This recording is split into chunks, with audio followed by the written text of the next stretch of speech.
2 vezes vice. No início da década de 90, os São Paulinos andavam desconfiados. O time perdeu 2 campeonatos brasileiros seguidos, em 89 para o Vasco e em 90 para o Corinthians. O time chegava, mas não levava, um estigma prestes a ser atropelado. No dia 17 de janeiro de 1991, teve início a Primeira Guerra do Golfo entre o Iraque e as forças internacionais lideradas pelos Estados Unidos. Os Estados Unidos exigem a rendição imediata de Saddam Hussein. O homem forte do Iraque chama o presidente dos Estados Unidos de demônio. No Brasil, a guerra era travada nos campos, especialmente nos paulistas. São Paulo, Corinthians, Palmeiras montavam exércitos cada vez mais fortes. O tricolor, porém, contava com uma lenda no comando, Tele Santana. É claro que eu gosto de ver o futebol bem jogado, mas que tenha também resultados. E foi assim que nós conseguimos colocar o São Paulo no seu devido lugar. Mesmo depois de perder 2 finais de Brasileiro, a diretoria do São Paulo manteve o treinador, que pôde consertar de vez os erros daquela equipe que contava com a segurança de Zete no gol e com craques como Cafu, Miller, Palhinha e Raí. O São Paulo partiu para o Brasileiro de 91 mais calibrado do que nunca e chegou à 3ª final seguida de Brasileiro, um recorde. O adversário foi o surpreendente Bragantino do técnico Carlos Alberto Parreira. Mário Tilico marcou o único gol dos 2 jogos da decisão. Acompanha, a bola na trave, a furada do Miller. Aí deu sorte, sobrou pro Tilico. Ele encheu o pé direito. São Paulo 1-0. O gol de um título engasgado há 3 anos. Eu estava sentindo que alguma oportunidade ia aparecer e eu estava me preparando para que no momento certo a gente finalizasse bem. Ainda hoje, para escalar esse time, eu reuni com alguns jogadores para saber o que seria melhor para nós. Dei 2 opções para eles, eles optaram por essa, nós colocamos, deu certo e nós ganhamos o título. Na Libertadores de 1992, o São Paulo enfrentou por 4 vezes o Criciúma, campeão da Copa do Brasil de 91. Na primeira fase, derrota por 3-0 e vitória por 4-0. Nas quartas, a classificação veio com uma vitória por 1-0 e com um empate por 1-1 contra os catarinenses. Já na final, o time de Tele encarou o News Old Boys da Argentina.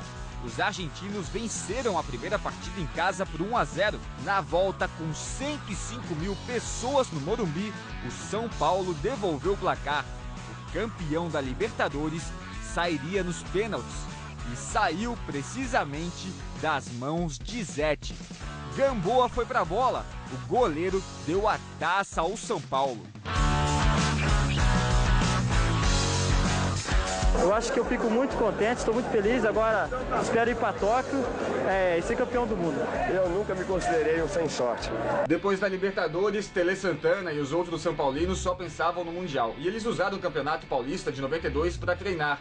Mesmo assim, o time chegou à final contra o Palmeiras. No dia 5 de dezembro de 92, o primeiro jogo da decisão, o São Paulo venceu por 4-2.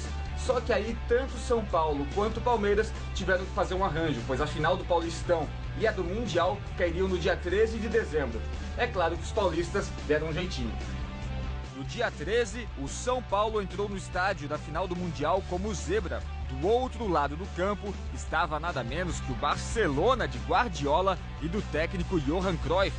Mas ao contrário do que todos pensavam, a zebra foi pra cima. Nem o primeiro gol do Barcelona intimidou os paulistas, que empataram o jogo com Raí. No segundo tempo, Raí, o craque daquele timaço, entraria de vez pra história ao virar o jogo com um gol antológico. O São Paulo era o melhor do mundo. Parece que é um sonho, né? Um objetivo que é difícil de conquistar. E a gente só sente, só curte. Eu quero curtir muitos dias para depois pensar o que eu tava pensando na hora. Mas o Raí não teve muito tempo para pensar não. Só uma semana depois de conquistar o mundo, o São Paulo enfrentou o Palmeiras pela decisão do Campeonato Paulista e foi bicampeão com 2-1 no Morumbi. Olha só.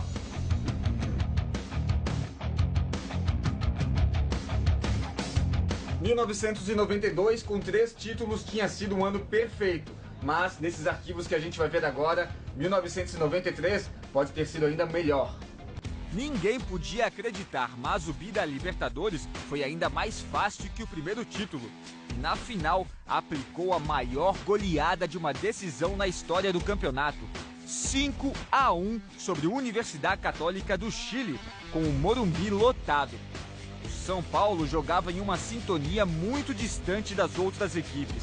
Nem a derrota por 2-0 no jogo de volta ofuscou o brilho do futebol daquela equipe e o bicampeonato da Libertadores.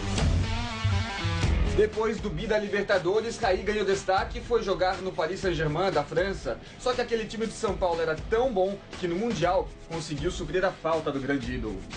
Em 1993, o São Paulo bateu o recorde. Disputou 97 partidas. Em abril daquele ano, entrou em campo 16 vezes, uma média incrível de um jogo a cada 2 dias. Mesmo cansado, o time conquistou a Recopa Sul-Americana, a Supercopa da Libertadores e chegou a Tóquio muito mais conhecido. O adversário pelo título mundial foi o Milan, vice-campeão europeu, já que o Olympique de Marseille, o campeão, tinha se envolvido num escândalo de manipulação de resultados. O jogo foi nervoso. Palhinha abriu o placar para o São Paulo. Bateu cruzado, olha o gol! Olha o gol! Eu disse! Gol! Perigoso o lance, Massaro! Olha o Leonardo, olha o gol! Gol! Olha o Massaro, olha o Papão! Gol! Faltavam apenas 4 minutos quando Miller, sem querer, fez esse gol e deu a vitória aos paulistas. Gol! Gol! Gol! Gol! O gol dedicado ao zagueiro Costa Curta, que o havia perseguido em campo. Ser São Paulino em 1993 era a melhor coisa do mundo, 2 vezes. Na época desse jogaço pelo Mundial, Toninho Cerezo já estava com 38 anos e mesmo assim foi eleito o melhor jogador da partida. E eu com 38 anos, o último dos moicanos, estou aqui e graças a Deus, hoje além da vitória, eu fui o melhor em campo. Mas como a gente já viu aqui nos grandes times, toda boa fase tem um fim e a do São Paulo está aqui nesse arquivo e veio de forma dramática. O adversário foi o Vélez Sarsfield, do polêmico goleiro Chilavert.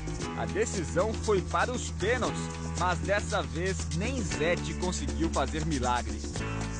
O São Paulo daquela geração de ouro perdeu o título da Libertadores em casa. Muitos jogadores deixaram o time depois daquela derrota. Era visível, o mito Tele Santana já não tinha mais a mesma conexão com a equipe. O treinador também começou a enfrentar os problemas de saúde que o fizeram deixar o futebol em 1996. No caminho ele veio respirando e falando, vamos, sem problema. Ele teve uma pequena convulsão. Tive sorte na vida, como jogador, como técnico, mas a minha vontade é estar dentro das 4 linhas trabalhando. Era o fim de um ciclo, o fim de 2 anos em que o hino do São Paulo tocou mais alto que o hino de qualquer outro time do mundo. Suas glórias vem do passado.